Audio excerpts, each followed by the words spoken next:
Le Mans 66 de James Mangold avec Matt Damon, Christian Bale. Enzo Ferrari règne en maître incontesté sur les 24 heures du Mans. Endetté, mais toujours vainqueur, il se voit offrir une opportunité de partenariat avec Henry Ford Jr. Les Américains sont prêts à tout pour entrer dans la course et gagner. Ford doit trouver un nouveau terrain de jeu pour se développer. Le vieux renard, Ferrari, rusé, refuse l'offre dans une habile tactique pour faire grimper les enchères et s'en sortir haut la main. La maison Ford, folle de rage, est prête à tout pour prendre sa revanche. Il en est tout autrement pour créer les bolides monstrueux capables de rivaliser avec l'Italien. La rivalité entre les deux constructeurs prend des proportions de défi pour Henry Jr. Il lui faut trouver le magicien capable de faire des miracles. C'est Carroll Shelby et son ami pilote Ken Mills. Ils ne vivent que pour la beauté de la machine et de la victoire. Passionnés, ils n'hésitent pas à emprunter des chemins de traverse pour atteindre leur objectif. C'est la loi des marchands face à l'enthousiasme, la passion, qui se joue dans un premier temps.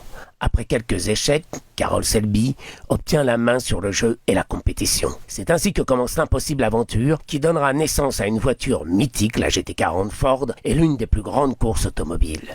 Tout ceci ne se fera pas sans sacrifice et moult difficultés à relever mécanique et technique. Ils possèdent un atout dans leur manche, un pilote d'exception faisant corps avec le bolide, Ken Mills. Derrière cette quête de la Ford GT40 se cache un film sur le dépassement de soi marqué par une certaine spiritualité, loin des machines et leurs vombrissantes carcasses. C'est l'âme du conducteur liée à la mécanique pour aller plus loin, plus vite. Il n'est pas question de mécanique et de pièces de métal, mais de l'âme mécanique se transformant pour servir l'homme. Ce dernier devient aussi le serviteur du métal lancé à toute vitesse pour atteindre un point infini où plus rien n'existe. Ni machine, ni humains. Et pourtant, ils sont bien là, dirait le maître. C'est donc à travers ces personnages que le film lance sa route vers la victoire. Elle n'est pas acquise ni gagnée d'avance. Il faudra de la sueur, de l'intelligence et autre chose d'indéfini. C'est une histoire comme l'Amérique les aime, un défi à relever à la face du monde, et qu'importe si l'orgueil y est pour une bonne part. C'est la frontière à repousser pour les pionniers pour atteindre l'inaccessible étoile, le paradis. L'histoire s'incarne donc dans des figures archaïques, presque bibliques.